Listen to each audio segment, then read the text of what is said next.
Welcome to the Ocean Tribe Hangout, where we chat with water humans from across the world. We focus on passion, representation, and most importantly, inspiring the world to venture into the most beautiful place, the ocean. Let's tuck in. Hello, guys.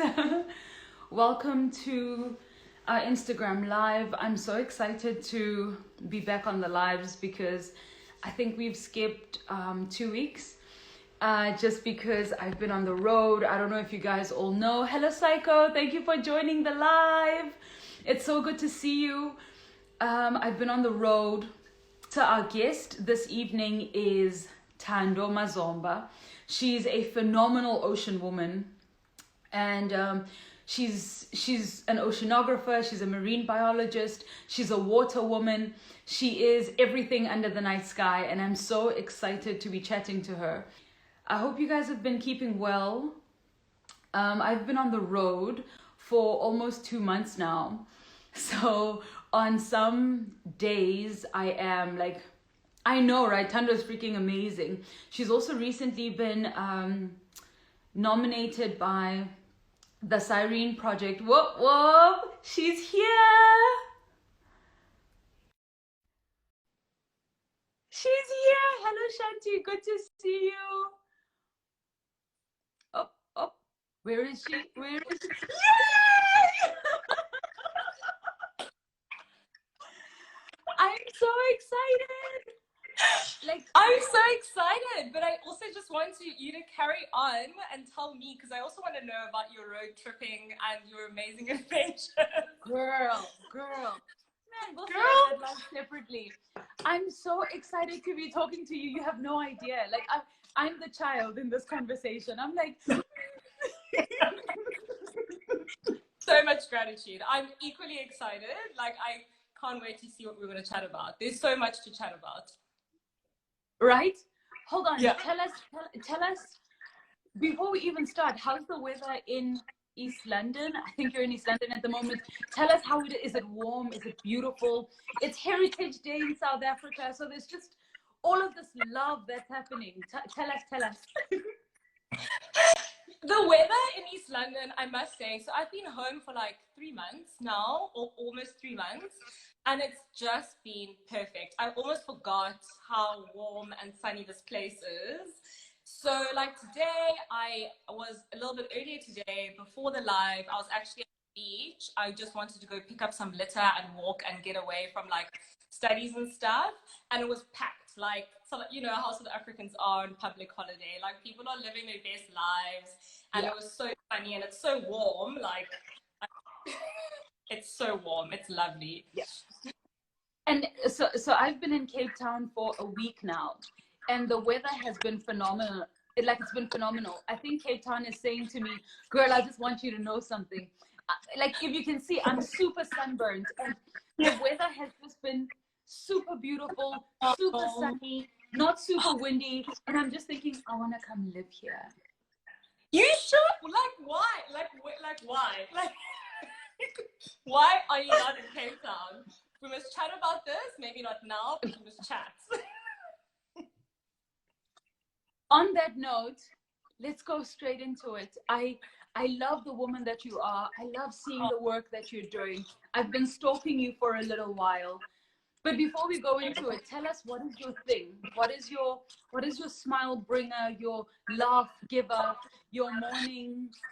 What is it? I think like it's such a lovely question because, first of all, I think it's such a lovely question because it just gives you time to reflect and like actually think about what makes you feel good, right? And we often like are so caught up in trying to do so many things that we often just be like, wait, what makes me happy? Like, what makes me smile? What gets me excited? And I think like for me, there's so many things, but like basically I love like I have a really good intrapersonal relationship with myself, and it's based on like the super spiritual foundation. So like that for me is like this deep rooted smile bringer. I'm like, you know, whatever happens out there, like I like within myself, like the spiritual base I have is like what makes me smile a lot of the time when things aren't good to smile about. And then like body movement also just, it doesn't fail to make me smile. I love playing. I don't call it like specific things. So like you'll find me like swimming or like boxing. I'm not even a good boxer, but I'll go to the gym and I'll like try out boxing.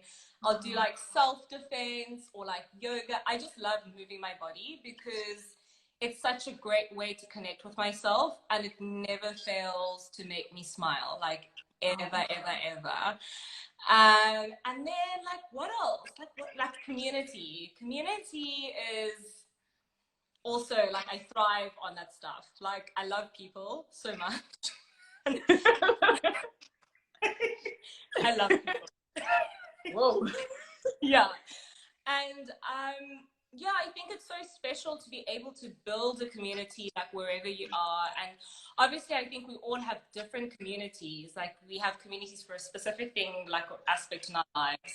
And I think like what I've learned over lockdown and what I've experienced is this amazing like community on social media that's been building and forming, and I'm like stepping into it and like meeting you today and like learning so many cool things from like other amazing ocean women who are just doing the most in their own wonderful ways. And yeah, so like in a nutshell, those are my basic three, maybe like my basic three smile bringers. So I love everything that you've said, but you've just given me language to something that I feel so deeply. You said my intrapersonal relationship, like with self, like you said your intrapersonal, like I've never thought of it that way. I'm always like, I always have a party in my head. There is always a party happening in my head. I could be silent and I'm in a disco party in my head. And I love how you've termed it, because that's actually true. You know, you go inside to find your happiness, and then you've spoken about the body and playing in the body. That is like vibes on vibes. I see it on your social all the time, and I'm so encouraged, because I almost feel like when we bend and when we move in our body, we're able to release things that words can't bring out. You know, you're able to like breathe into these amazing positions. And then there's community, and I second that like 100%. Like and like you say, I've met these phenomenal women and men on social media, and my whole Cape Town trip has been filled with all of these people that I've met, and they just as amazing. And so I've just been on a high every single day. My goodness. You should just stay. Girl. Just stay. No. Anyone would be looking for me and they'd be like, look in the kelp forest. Yeah. She was last seen at Miller's Point. Look in the kelp forest. But I love everything that you've said. You're a water baby. Tell us about your history. Have you always been a water baby? How did this water passion start? Give us the juice. I think I'm actually just so excited to be chatting to you, which is why I'm so like I just can't stop smiling and giggling. But I think I've always been a water baby, but also at the same time I'm like, hasn't everyone? Because like in the womb for 9 months we're just not breathing, like we're chilling in like amniotic fluid, like you know what I mean. But I think that I grew up playing like a lot of water sports, like swimming and water polo. But my main sport was hockey, and that was my love. And that was. Did you play hockey too?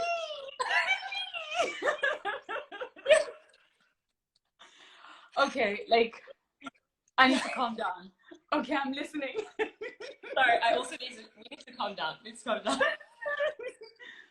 And so that was like my main thing. So I was a terrestrial baby for a lot of my life, I'll be honest. But on summer holidays, my best friend and I, like when I lived in East London, we would just pack our bags with food and water and just walk to the beach and then just like sit and get burnt every day, like from like 7 in the morning till like sundown, we would just sit and at the beach and bum out and eat. And that was like where I guess like this love for the ocean just came in, because I was like, I can just be with you and you're just going to take care of me, even if I'm just chilling, watching you, or I'm in you.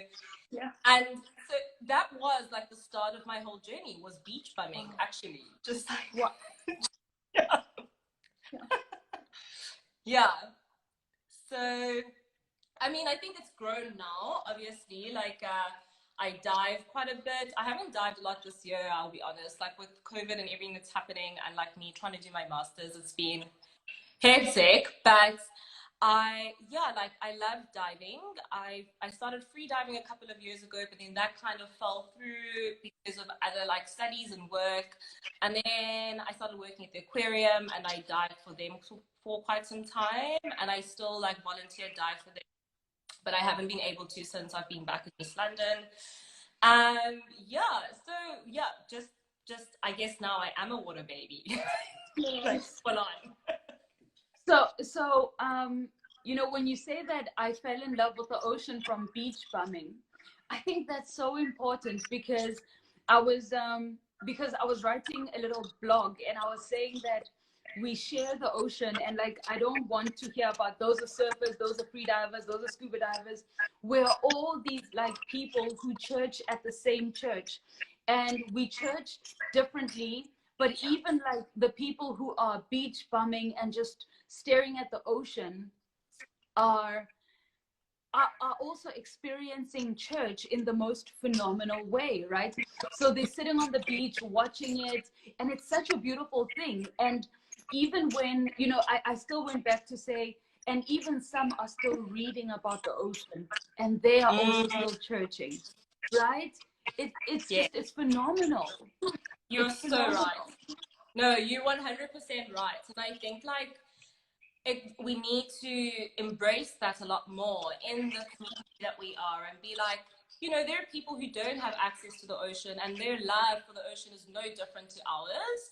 It is the same love. It is the same relationship. And we just need to celebrate that more and continue to do it. Yeah.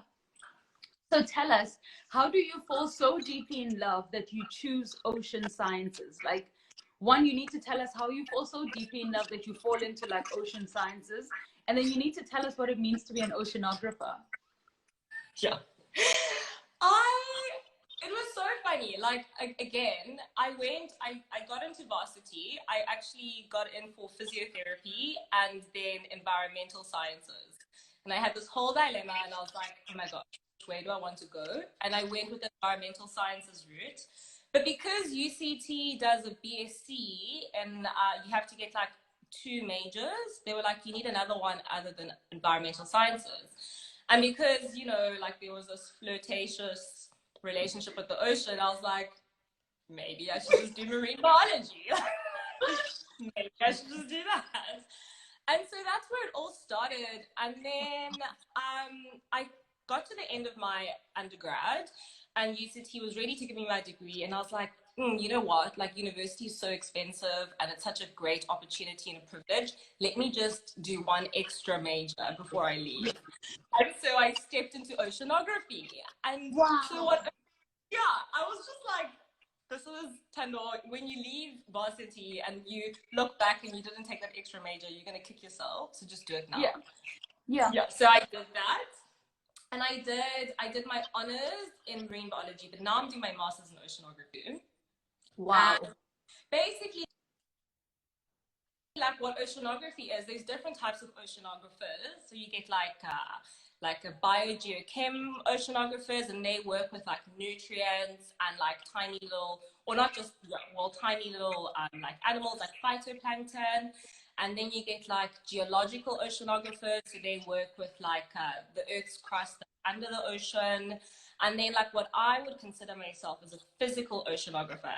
We look at like tides and currents and ocean circulation, so like the movement of the actual water body, and perhaps like some of its features and processes. So like my master's is focusing on some sea ice, but I'm also doing like whale stuff. So it's like it's cool. cool in the sense that like you can step into it from marine biology or from geology or like atmospheric sciences. And that's what it is, I guess. If that makes sense. Am I making sense? Yes, it does, but it's so beautiful because like when we think of the ocean, we don't like I often okay, yes, I do think about the ocean's crust because people are trying to mine it now, so I've made it my business to know about it. But I think it's a phenomenal thing that like that you can look at it from so many different ways. But like today we were at Cozy Bay, I think it is, and the water, like there's the sound, right? When you free dive, it's like ga, ga, ga, ga, ga, ga. It's insane. So I'm like, what is that? And Chumia says, oh no, it's the boulders moving from the current. I said, are you mad? Like, how do you just say that as if it's a normal thing? So when you say that there's people who are like studying that, like in my head, I'm just like, yeah, it's amazing. I mean, as you put it, there are just so many ways, and it's exactly what you were saying earlier. You church the same church, we're just doing it in different ways, and it's the same with like the academic world of the ocean. Is that we're all looking at it from different perspectives. And the hope is that at some point we all just collide and we chat to one another about what our country is doing, and and just to create this holistic picture of our big blue, our Earth. You know what I mean? Yeah. I wanna like we've been getting so much love. Like everybody is like love, love, love, love, love. Yes. So I'm here for all of it. I'm just scrolling through it now. Is Ingi? So Thando says moving is the best therapy. Luyolo, we are with you. We are with you. Shanti says this is so joyful and I'm loving it. Shanti, I just want to tell you that the two of us right now are like 8-year-old girls having a party. Yeah. Saika says we're all ocean babies. Captain Looney says the ocean is my church. It's an amazing song by the Freestyle Fishermen. It's mainly about fishing, but I sing the chorus all the time. Girl, we don't listen to that. Like, Leona says you're a boss. That sounds amazing. First time I'm seeing a female physical oceanographer. That's amazing. I'm so happy. Like, right? Everybody is like properly coming through. Captain Looney says you all are so inspiring. I'm only just going back to school after 20 years and I'm only 2 weeks in and I'm already lost. Girl, you need to get into Thando's DMs because clearly she's in it for that whole life. Yes. Hello to everyone who's joining. Hello to everyone who's joining our live. Thando, do you want to say something? Yeah, I just wanted to say to Captain Looney that it's so inspiring that you're going back to school after 20 years. I mean, you like if you're inspired by me, man, I'm inspired by you. That's really cool because it takes a lot. I mean, life's really hectic, and to prioritize that and cultivate that space for yourself it's so special. And you're not lost, you're just finding yourself again. That's it. I knew that's all it is. I love that. Like that's so true because at any point when you think you're lost, you're still in a direction. So get on with it, right? Get on with it. So you have to tell us what is the one thing that has stood out for you from your studies in oceanography. Like when you think about it, what's the one top thing that pops up that says, hey, you guys must know this? I think it's true for a lot of researchers and probably true for any like ocean enthusiast, that for me, I think that like the gap in knowledge of our ocean is so astounding to me, specifically because it does so much for us. Like if it wasn't doing much for us, I'd be like, cool, I understand. We have no interest in it. But I'm like, guys, on the real, it's our common heartbeat. Like we all depend on this thing. And there's just this massive gap. And obviously people have been working relentlessly and really hard and there's amazing research out there. But I keep coming back to this realization that there's this massive gap. and we need to work really hard and continue to work really hard to fill it. And it's really not specific to oceanography. I think it's just the reality of what we know about our oceans. That's so true, because I once saw this video of these guys who went like really deep into the ocean, and they saw these like luminous fish, and like, yes, I cried. So I've become a crier since me and the ocean became like this.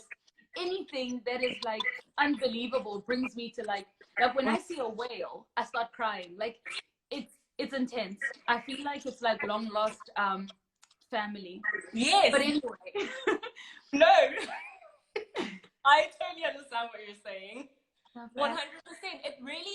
It's like, you know what it is? This is my theory, and you can take it or you can throw it away, or you can like mull over it. My theory is exactly what you said. It's like this long lasting or this long last relationship that you've had with this deep sort of like archaic being, which is the ocean.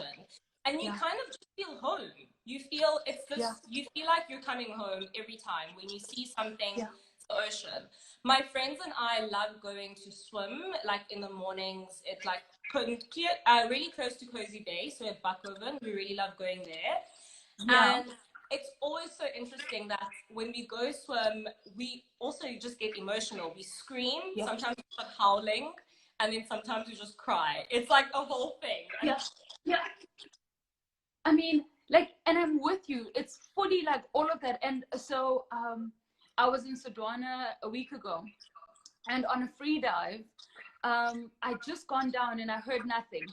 And the minute I equalized, there was it felt like it was like the secret society. And to be a part of it, you had to like, you had to know how to get in, and as I equalized, there was this music everywhere of whales, and as I went into that depth, and the free fall was just so beautiful, and then you just think like, what is my life? Like, what is my life? And you come back to the top, and you're just like, they're telling me stories, they're telling me about places I've been, things I've seen. Why do they call on your innermost, like, girl, it's just intense. Yeah, it is, and it's beautifully intense. So I totally get it. I know we sidetracked off what you were saying, but I just had to affirm what you were saying was absolutely wonderful. Luyola says, the ocean truly is incredible, a whole world underwater. Absolutely. And you know my question. For me, representation remains the most important thing. And is there representation do you feel like there's diversified representation when it comes to marine sciences? Yeah, I mean, it's really important that we continue to have these conversations. And to be honest, like it's getting better, but it's lacking. It's very much lacking. I mean, a lot of people always ask me like, oh, who's your role model growing up, and all these kinds of questions. And for me, I have a lot of wonderful mentors, but I didn't have a role model specifically because like there was no one who looked like me doing marine sciences. There was no one who was like, oh, I could be that person, or I could be similar, or I could do something, of similar studies or whatever.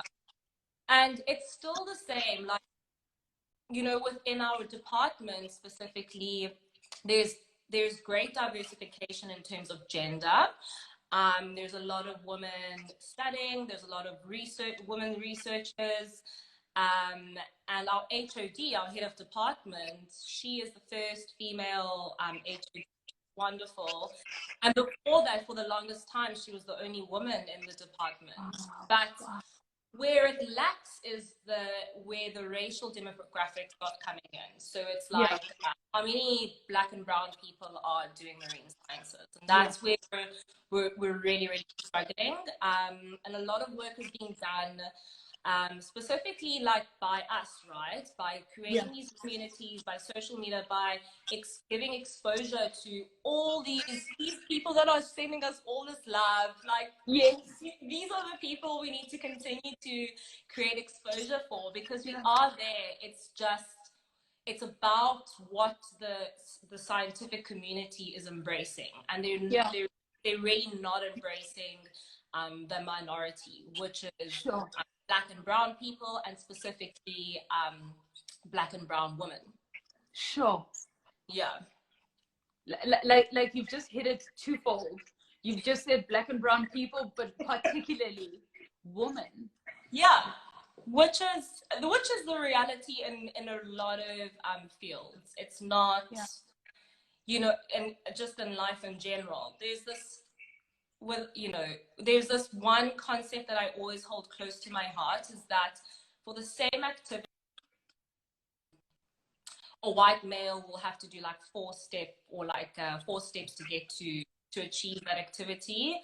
A Black male might have to do 3 steps, maybe like 8 steps. A white female might have to do maybe 15 steps, but a Black woman will have to do like 25 steps to do the same thing. We have to work harder, continue to prove ourselves, endure a lot, just to do the same thing. So it really is. It is always twofold for a Black and brown woman in every aspect of life, not just scientific communities. I'm gonna ask you to repeat that for us, because I had a slight break in it, but hold on, you are spitting, like, not spitting fire, but I'm that girl. Please just say it again so that we can all hear and understand that the work is different. The work to the same place is different. So please preach for us one more time. So, you know, as I was saying, you were asking specifically about the marine sciences, but I think it's so true. It's true for Black and brown women in life in general. And the idea that I always keep going back to is that, let's say hypothetically there's just one task that we all have to achieve, but we're going to split it up as per demographic and gender and race. And so for a white male to achieve that, it might take him 4 steps to get to that point. And for a Black male, it might take him 8 steps to get to that point. For a white female, it might take her 15 steps to achieve that same goal that everyone's trying to achieve. But for a Black woman, it's often a lot more than everybody else. So it might take 25 steps. And it's basically that it's the inequities and the inequalities that are still existing. And, you know, it's a concept to hold, that everyone should hold in their everyday life, to give perspective. It is just a useful tool to always hold perspective in whatever you're doing. Yeah. So here's my question. What, I don't know, it's a tricky question, because I was going to say, as institutions, what could we do to make it easier for women, particularly women, Black and brown women, to come through without such intense challenges? But also, what do we do externally? Because, you know, I mean, for me, finding you on social media, and again, it goes back to what you were saying, finding you on social media is important because it gives me eyes into what you do. It gives me eyes into a world of possibilities. Like, when I look at the ocean, for me, it didn't exist until 2016, 4 years ago, right? And you kind of stop and you say, but hold on, there's a whole lifetime that is missing, but now you have been like overly showered with all of the good that you never knew existed. So how do we make it accessible within the system and then outside? I don't even know if that's like a proper question to ask. You can tell me no. It is. It is. And it's a true question, and it's been a true question for so long. I think that, like, there's so much. So, like, when I think, my mind just starts going trying to process. But when I try to break down issues in a way that is like like logical so that I can try address them. And in those instances, as you say, there's always like two parts to it. So it's like, what can society do? I'm just using society as as a general term. And then what can I do? Because as a Black woman, there's also things that I need to do. And I've been learning this quite a lot. And I'm going to speak more about it just because it's a journey that I'm currently on. So I'm just going to be vulnerable for a second. But it's about this this interpersonal relationship. It's about this interpersonal relationship, and a lot of it has got to do personally for me, and I think true for a lot of syndrome. So it's like, I know, like, I'm qualified and I've got so much going for me, yet, you know, when you put me in a room, I doubt myself like this. And it's because society has created this narrative for me as a black or brown woman, right? So there's work that I need to do for myself to be like, hey, when there are opportunities, or when there are even not any opportunities, I need to create those opportunities for myself, not because that they're lacking, and they probably are for me, but also because I need to believe in myself to a point where I'm like, I deserve to be in that space, and I deserve at that table because I've got some stuff to say, and the stuff that I have to say is pretty valuable, you know? So that's the work that we have to do as Black and brown women and as minorities in general. And then from like society's point of view, I think like access and exposure is the constant work that needs to be done. It's just embracing and celebrating the diversity in any space. Like if you're in a free diving space, it's embrace and celebrate everybody that's in there, be it all the types of genders that are there, however people identify racially. We just need to continue to equally expose those people, because through that, people also get to learn their own value. It's like, hey, society actually loves me for me, and not because I look a certain way, or I talk a certain way, my hair looks a certain way. They love me because I'm really, you know, I'm really good at what I'm doing, or I just love what I'm doing. I love, thank you for being vulnerable with us, right? I think that's always the first thing, because when you say, I have moments when I doubt myself, like I know when I step into that room, I know I deserve to be there. I know that what I have to say is important, but I have moments when I doubt myself. And that is kind of like, you know, the laundry that we keep on washing. Like the shirt is white and you're still putting it back in the laundry, and you're just washing it some more because you. And I think that is such an important thing that you are reminding us all of, because sometimes you step into a room and you're like, yeah, no. And then you're like, no. I'm gonna let everybody know, you know? And it's such an important place where we reaffirm ourselves, where we become our own, the intrapersonal relationship that you spoke about. You know, you need to know when to pull up your cheerleaders, because you know that the one guy will be like, I don't know if we should be doing this. And you're like, you pop up your cheerleaders and they're like, go. And then you go for it. 100%, Zandi. And I love that you've just spoken about cheerleaders, because in times where transformation is needed, it is such a difficult journey to go on by yourself. And you 100% need a community behind you all the time to pull on, to lean on, to get that energy from. It's so important, which is why I really like, one of my silver linings around all of this COVID stuff is being able to connect with people over the internet who are like me, who are like-minded, who are working towards the same thing.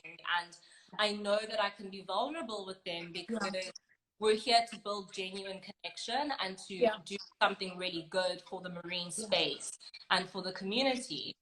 So I just love that you just mentioned that, is that you need those cheerleaders, because sure, I mean, we can't be strong all the time. It's impossible. It's not a thing. It's not a so I just love that you mentioned that. So it's interesting. Hold on, what was I going to say? I was going to say something because someone shared something important to me, but I've forgotten. But let's go into everyone's comments. The ocean is truly incredible, a whole world underwater. Psycho says the diversity is lacking, girl. Yeah. And why is Thando my twin from the other side of the pond? I eventually just said I have no role model and I'll become my own. And I find that so affirming, because even when I got asked, who's your role model? For a long time, I didn't understand the question. And how you got to a place where you identified who your role model would be. And when someone asked me recently, I just kind of found myself saying, Mother Nature is my role model. I love how she teaches me, you know.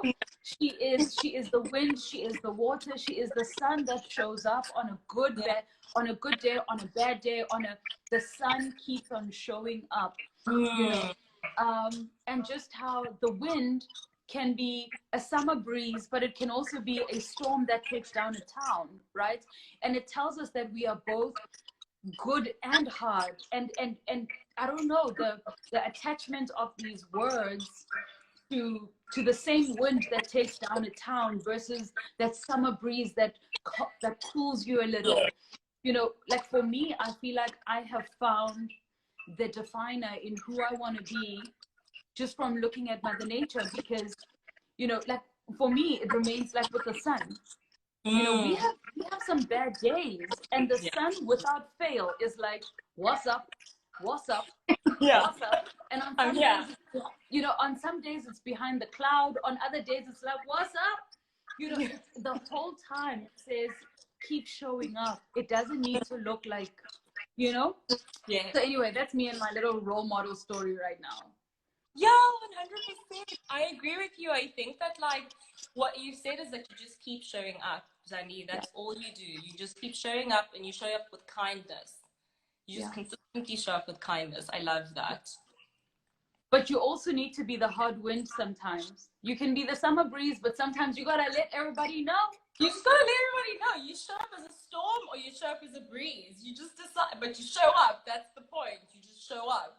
That is the key. I love it. Good point. I got you. Nancy says, I agree with you, Thando. It takes so much more energy for a Black woman. Girl, Nancy, we know this living here. Yes. Psycho, we have to work 4 times harder for half of the credit. And I'm sure, Thando, you can, you know, you affirmed that with your statement earlier of just the hard work that we have to do. And Nancy goes on to say, we need more of these conversations. Thank you, ladies. Thank you. Oh, Nancy, hi. Nancy is my fellow African ambassador for the Cyrene Project. So she's based in Tanzania. So like I said, I'm meeting these wonderful, these phenomenal forces in marine sciences like Nancy. So I feel so lucky and grateful to make these connections. I love it. Hold on, while we're on it, tell us about the Cyrene Project. So when I saw it, I was like, oh my God. So I was like dancing for you. Oh! Tell us about it. Thanks so much. I was like, even me, that's me. I'm that weirdo. Sometimes the party's in your head and sometimes it's in your room. This is true. The Cyrene Project is this one. I mean, you know, you've been featured on it as well.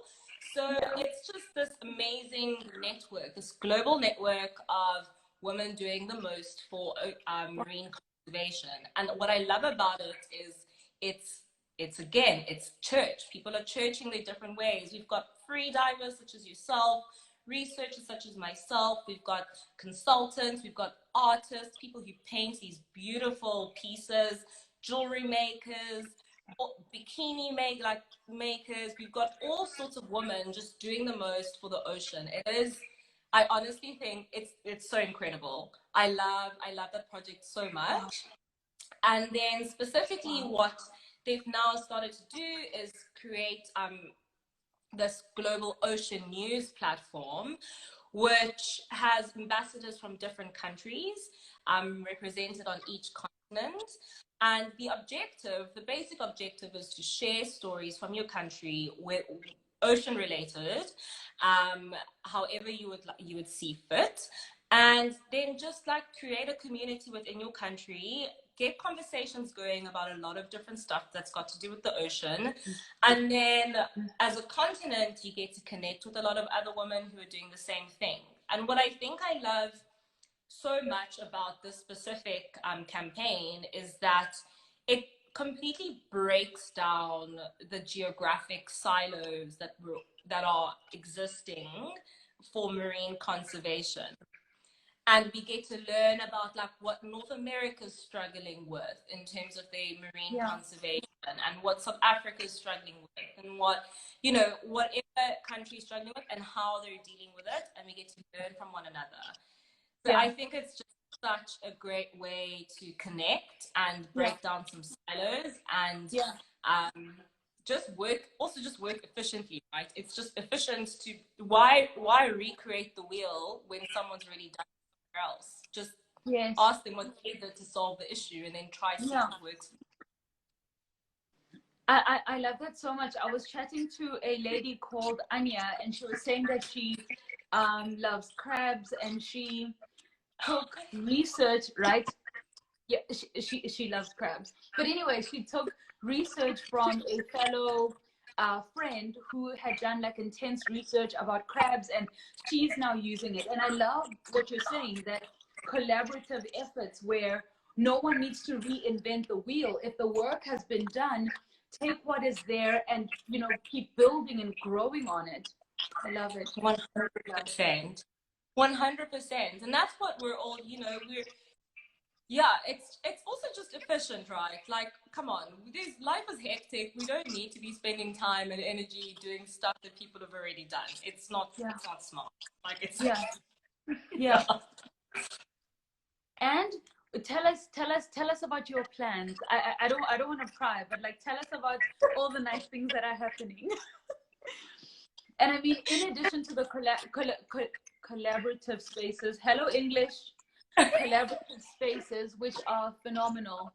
And I mean, again, like, so I went to a beach clean where the Nazoa was teaching citizen science, and you know, I'm not a marine sciences anything. So she's telling like these little people about how to identify species and apps to, and this is me. Ooh, I was just the child in all of it. And I love, so again, it's just like the sharing of information that feels like it's basic. And someone who's like fully grown like me is like, oh, even me, you know, I downloaded the app. I was between the rocks taking pictures, and it's phenomenal, right? Because the idea that, and again, it goes back to collaborative efforts, not only being set within one structure of, you know, you've got the piece of paper to say that you are a scientist, which I always respect. But the important thing that is everyone can be a scientist and everybody can put towards science. That for me was phenomenal. Yes, you hit it right on the mark, Zangi, when you said that it's not everyone can be a scientist, everyone is a scientist, because the only thing it takes to be a scientist is to observe something and then question it and be like, why or how, and then what, and then try figure it out. By that point, we can give you a piece of paper, right? Like, we're like, wow, girl, you know what I mean? It's just curiosity. It's like we're all curious people. And so, like, I guess being a scientist is, you know, doing it the academic way. But I love it. I love that people are enthusiastic. And there's all these amazing apps that people can download. And it's not just this exclusive exercise for people with a degree or a diploma or whatever it is. And I think, like, just going back to what you were saying and asking, like, plans and collaborations, it's everything for me. Like, I'm quite chaotic in my plans because I want to learn so much. Like, I literally love books. I'm like, what can you teach me next? Wow. So I'm finishing up my master's, like that's what I'm busy doing, but I do like a whole bunch of like side stuff all the time, and it's not necessarily with people. Like, I kind of just do it by myself as well. Like, Wow. I'll just chat to so like when I got home, I was like, cool, I think I should find like a children's home because that's what I want to work with at the moment. I'll just do that silently by myself. And so I'm always like collaborating on the sidelines. And I like one of the things that I'm doing now, I've just been connected with the I Am Water Foundation, and we're gonna try work together for like curriculum stuff. So I'm really excited about that. I'm going on a cruise later, which we spoke about a little bit, and like, which I'm super stoked about. I'm going to Antarctica for the first time ever, which has been literally the single item on my bucket list. Like since I can, I haven't, like obviously there's so many things that I want to do, but on my official bucket list, Antarctica's been the thing, and it's happening. So I'm super excited about it. And I'll be doing operational oceanography with that. So it's operational oceanography is basically like the physical work you do to do the oceanography, like sample collecting. You're basically collecting samples. And what I love about cruises, scientific cruises, is that you're learning so much. There's just so much skill that you walk off of, like when the cruise is finished. So it's like my heaven because I'm always learning something new. I'm like the jack of all, like the Jacqueline of all trades. Like I'm just, it's my favorite thing. Like I don't mind if I'm not the best at something, but if I can learn something and I can build on it by myself later, I'm like, yes, like that's what I want. Like that is so awesome because one, I've always wanted to do Antarctica, but I think it's going to be just, girl, you're going to be representing. Like I'm going to be in your DMs every single day. Like send me a picture of what you found today. Like, and it's so amazing. Just what you're saying, that you don't need to be the best in everything, but it's the continuous learning, which is phenomenal. It is. I just read Captain Looney's like Jill of all trades. I was like, yes. Okay, hold on. On that note, we need to like go into everybody's messages. Wanderlust says, love the mention of collaborative efforts. Existing in silos means we have so much less to discover and learn. When we collaborate, we explore avenues that we never thought we would. I'm with you. And I genuinely enjoy seeing that in the conservation space. So we are definitely here for that, girl. And Divers Go Deep says, take me with you to Antarctica, please. Pack you on my bag. Luyolo's even in it. Everybody, okay, hold on, guys. I get first option. Then everyone else gets second option. This is fair. Okay. It's an expedition. Jill of all trades. This is so inspiring, and I completely echo what Luyolo is saying, because for me as a Black girl, seeing a Black girl do all of these phenomenal things and just be, I always say we all hold our own space of, our purpose and, our give into the world. I mean, you're talking about sometimes being home and you find a children's home to work with. Your purpose and your passion just coming together to create change is so inspiring, and it's inspiring for me, and it's inspiring watching you do it, because it says one of you will multiply. You become 5, and I'm already in that first 5, and that 5 becomes like 20, and we're just encouraged. Like so encouraged. Oh, thank you. And like someone once told me, it was a mentor, she was like, sometimes just be you, and that's enough to be the transformation. And that hit home for me, because I think often like we want to be those warriors, and we're like, every day we're going to wake up and we're going to represent and we're going to do the work, but it's tiring and it's exhausting, and sometimes you know what, like most of the time, actually all of the time, it's enough to just be you, and because you are amazing. And so for me, it really does warm my heart, and it affirms that like it is like what I'm sharing and what I'm doing is resonating with so many people. And what I'm seeing, like what I see from your feed and your adventures and your growth and other people's growth, it resonates with me. And and by doing so, we, like as you put it, like our feelers just sort of spread out, and we just connect with so many people, and in a genuine way, in a way that we're saying, just continue to be you, because what you're doing is amazing, and you as a person, you're phenomenal, and you're a force to be reckoned with, like no matter what anyone says. And it's I love it. Like I'm gonna stop because I'm gonna get emotional, and then it's gonna get weird.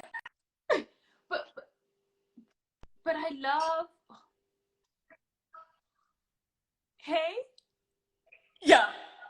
Oh no, Leola's with you. He's like crying and laughing and giving you all the hearts. And I agree that we become, you know, for me, some of, you know, this also came in the midst of like COVID, being comfortable in my own skin and being comfortable in speaking my truth has changed everything. Like there was Zandy who was like, oh, I just want, you know, I'd like it if everyone liked me, and if I do this, maybe they'll like me more. And then between COVID, when I didn't have to see anybody, I was like, whoop, whoop. Yeah. So there was a party every single day, but like the party happened the way I wanted every single day. And there was something so reaffirming about that said, really, could we just be ourselves like the whole time? And I felt so liberated, because now it was not about, like, I don't care who likes me and I don't care who doesn't like me, but showing up authentically and like standing like on your feet as they touch the floor, and you feel that you are, you know, you're not trying to stand up tall so that you look taller. You're not trying to, you're just barefoot and just taking up space, and and just like poof, your whole world is just like, of course, why not, you know? It's so wonderful. And I'm sure like you'll have to just affirm this for me, but like when I went through the same journey, you start to attract like-minded souls, and they sort of just build on your energy, right? And you start to feel that feeling, that like that little seed of being like, I just need to be me. It starts to become this flower, it starts to become a tree. And it's all about, and as you said, intention. When you work with intention, you start to cultivate truth and a really genuine community. And it's like, it's wild. And you start to like all this other stuff that's been bothering you, that you've wanted to like meet its criteria, it starts to fall away and starts to get smaller. And it's like, it's in your, you know, when you're driving away, it's like in your rear view mirror. You're like, yes. hi. And we're not even coming back. You're like, no U-turn, you're just going. You're like, cool, that's where I'm going. So I'm so happy for you that you've I'm just so happy that you've just been on that journey and you are on it. Right? And we just keep on doing the work. And I can't believe we've almost been chatting for an hour. Like I thought we were 20 minutes in. Yeah, me too. I thought it was 6:30, but so I often tell us, I don't know, like I always have this thing that, you know, we often like carry something inside of us. So it could be something in science, it could be something about the world itself, something to leave us with. I don't know, like similar to how we started it, and maybe just ending on whatever you think is the words that we need to hear. Oh, that's so special. I also just put my phone on charger because shame, it's been working for me today. So I was like, oh, it's gonna die. But I think like, oh, what is it? Like there's so much to say, but I think for me, just what is your smile bringer? I think that question is something that people need to ask themselves daily, if possible, or just take the time like once a week to be like, what makes me happy? Sometimes that changes, you know, because life happens, and then you're like, oh no, that doesn't vibe with me anymore. It doesn't feel as good as it did last month or last year or last week. So I think that is it. And prioritize that smile giver, that reason, because it's the essence of who you are, and you need to honor yourself, and you need to accept yourself, and you need to love yourself. And I think that, like, in the marine space, obviously because I'm doing marine stuff, I think it's equally true. Like, wherever your passion lies, be it in research, be it in diving, be it in storytelling, be it in jewelry making, be it in whatever it is, be true to it, honor it. Does it make you smile? Does it give you a reason? And then just harness it and root from that and grow from that. And you know, your people will find you. They're there, and they'll support you and love you. So, and I mean, with that being said, I guess I just also have to thank you for being you and for showing up. I actually I have to fangirl a little bit here, because I know you've been stalking me, but girl, I literally stalk you every day. And what I love about you is that you are so, I don't know what it is, if it's natural or not, but you're so good at expressing yourself. And what I love about it is not that like you're good at it or whatever. It's because it speaks to a lot of people, and it speaks to a lot of people who aren't able to express themselves. I'm not particularly good in writing stuff and sharing it with people. I really like talking, but writing it and reading it is something different. And what I've loved from your space, the space that you hold on social media, is reading it and seeing it and being like, this is so real and this is so beautiful, and I'm so grateful. I have to thank you for just being you and cultivating yourself, because it's amazing and it's doing the most. It's doing the most for so many people, including myself. Thank you for that. That's like so reaffirming, right? Because like sometimes you go through like your own dips, and then someone says, hey, even you've seen, and I appreciate it, and thank you for those beautiful words. And I mean, I think you're like you're giving us the whole truth, to keep asking ourselves what makes you happy, but also realizing that it's okay for it to change from day to day, because we're not just one thing. And I see that there's like, oh, all of this love that's coming. There's so much love. I love so it. So Chanti says, I'll definitely need to check out the project you mentioned. Leola says, if it doesn't make you happy, leave it behind. I am so with you. Like, leave it. If it doesn't bring joy, it ain't for you. Yes. Brandon just joined the tail end of this conversation and 100% agree. Love this. Yay. And Wanderlust and Art says, talking about stalking, my nieces, ages 10 and 2, are already inspired by you all. They didn't know about a black mermaid, and Zandi, you really filled their world with so much possibilities. What? Yay! Hold on, I'm gonna screenshot that, because that's like, I'm that freak. Oh no, that's not yeah, it's screenshot. I love to see Black Girl Love, woman supporting woman, woman showing up for woman, woman holding space for woman, and woman just loving each other. 100%. You're both incredible, thoroughly inspired, and Instagram is giving us the countdown, so I'm going to say thank you for your time. I know that you've been so busy, and I feel so blessed that you could share your love and your light with us, so that we can also bloom, right? Yes, we're all here to bloom, and we're just going to water each other so we can bloom. Thank you. Thank you so much. And thank you to everybody who chipped in. I loved all of it. Everybody, thank you for joining us. And with that, we're going to call it our live being finished. Cheers, boo. And hold on, I'll be in your DMs the whole time. Cheers, everyone. Bye. Oh.